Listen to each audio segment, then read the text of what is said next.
আজি আমি ওলালোঁ ভূটানৰ গেলেফু টাউনলৈ।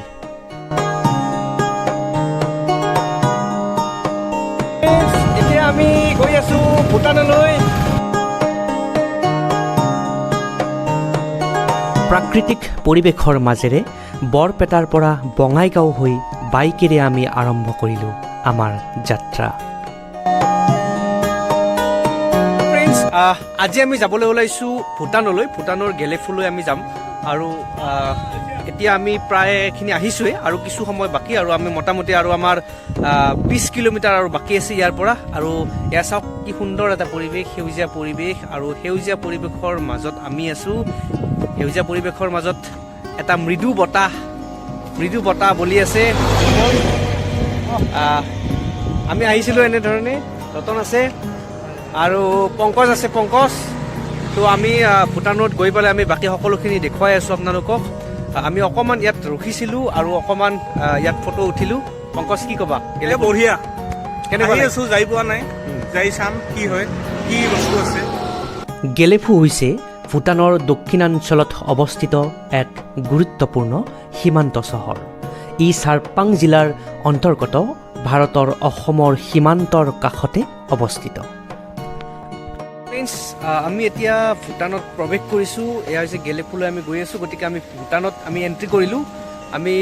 এতিয়া আমি ভোটাৰ আইডি কাৰ্ডেৰে আমি এণ্ট্ৰি কৰিলোঁ, আৰু ভিতৰত আমি এনেধৰণে সোমালোঁ। গেলেফু টাউনলৈ যাম আমি, সকলোৱে চাই থাকিব ভিডিঅ'বিলাক সম্পূৰ্ণ শেষলৈ।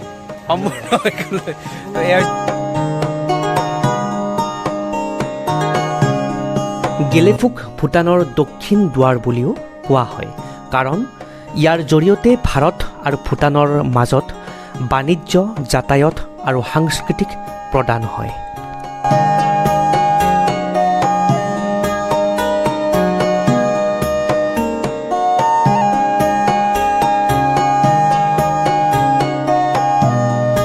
গেলেফু সমতল অঞ্চলত অৱস্থিত, সেয়ে ভূটানৰ পাহাৰীয়া অঞ্চলসমূহতকৈ ইয়াৰ জলবায়ু তুলনামূলকভাৱে উষ্ণ।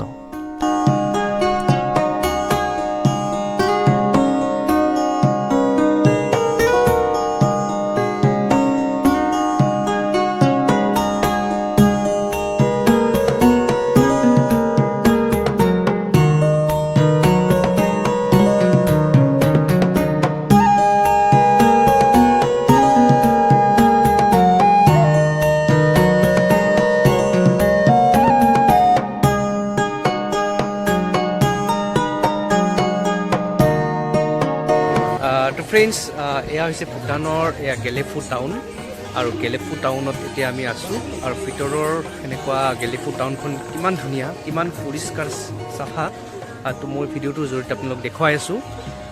এয়া হৈছে আমি গেলেফু টাউনৰ মাজত আমি এনেধৰণে খোজকাঢ়ি আছোঁ। মোৰ চাৰিওফালে এচব দোকানবিলাক কিমান ধুনীয়াকৈ পৰিপাটি কৰি আছে। আৰু আটাইতকৈ ডাঙৰ কথা হ'ল, ইণ্টাৰেষ্টিং কথা হ'ল কি, ইয়াত যিবিলাক মানে গাড়ী আছে বা বাইক আছে, সকলো এই চীনৰ ভিতৰতহে মানে ৰখা হয়, পাৰ্কিং কৰা হয় একচুৱেলি, আৰু নহ'লে ফাইন কাটি দিব। তো তেনেকুৱা, তো মই ভিডিঅ'টোৰ জৰিয়তে আপোনালোকক দেখুৱাই আছোঁ। এয়া হৈছে গেলেফু টাউন। চাই থাকোঁ মোৰ ভিডিঅ'টো সম্পূৰ্ণ। লেটছ গো।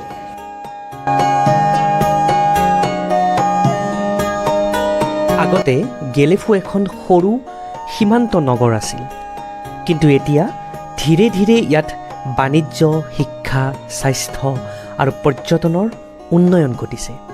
বৰ্তমান ভূটান চৰকাৰে ইয়াক এক নতুন আৰু আন্তৰ্জাতিক মানৰ নগৰ হিচাপে গঢ়ি তুলিবলৈ চেষ্টা কৰিছে।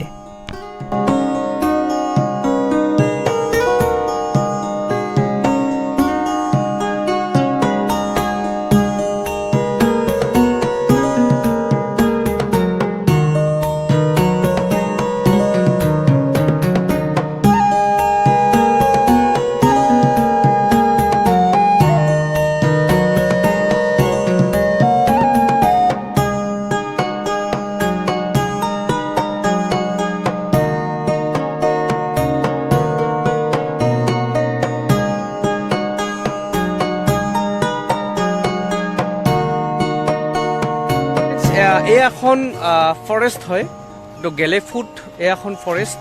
আমি ফৰেষ্টলৈ আহিলোঁ। চাৰিওফালে এনেধৰণে গছ গছনি, এটা সেউজীয়া পৰিৱেশৰ মাজত আমি আছোঁ। চাওক কি ধুনীয়া এটা প্ৰাকৃতিক পৰিৱেশ। চাৰিওফালে গছেই গছ এই গছবোৰ আচলতে চেগুন গছ না ইম্বল চেগুন গছ যেতিয়া পাত নাই গছৰ ডালৰ পাত নাই তো কিবা এটা ভাল লাগিছে মানে ঠাইখিনি খুব নিৰল নিস্তব্ধ ৰাস্তাৰ ঠিক কাষতে হয়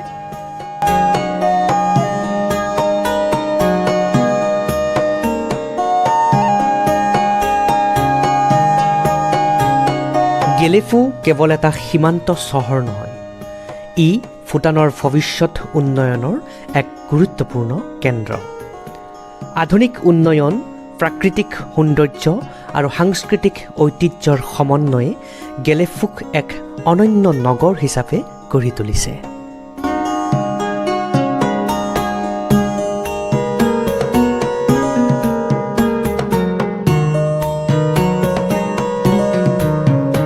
গেলেফুত ভূটানী সংস্কৃতি আৰু ভাৰতীয় সংস্কৃতিৰ মিল দেখা যায় ইয়াত বৌদ্ধ ধৰ্মৰ প্ৰভাৱ অধিক কিন্তু বিভিন্ন জনগোষ্ঠীৰ লোক শান্তিপূৰ্ণভাৱে বসবাস কৰে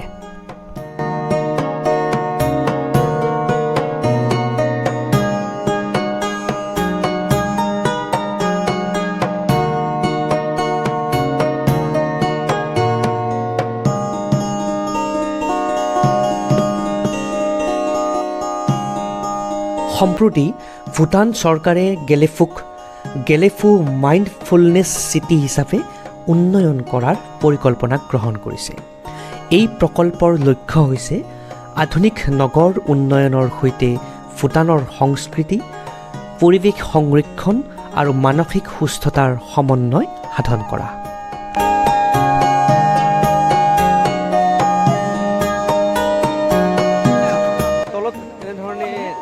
নৈৰ সোঁত বৈ গৈ আছে ধুনীয়া এটা প্ৰাকৃতিক পৰিৱেশেৰে বিৰাজমান এয়া হৈছে সেউজীয়া পৰিৱেশৰ মাজত আমি এনেধৰণে আমি ভূটানলৈ আহিছিলোঁ আৰু গেলেফু টাউনৰ পৰা কিছু নিলগত এয়া এক মনোমোহা দৃশ্য প্ৰাকৃতিক পৰিৱেশ এয়া আছে পংকজে খালি যাও লগাই আছে আৰু এয়া হৈছে ডিম্পল এয়া ওলাইছে হেপী হোলী দিছে হেপী হোলী নহয় এতিয়া হেপী বিহু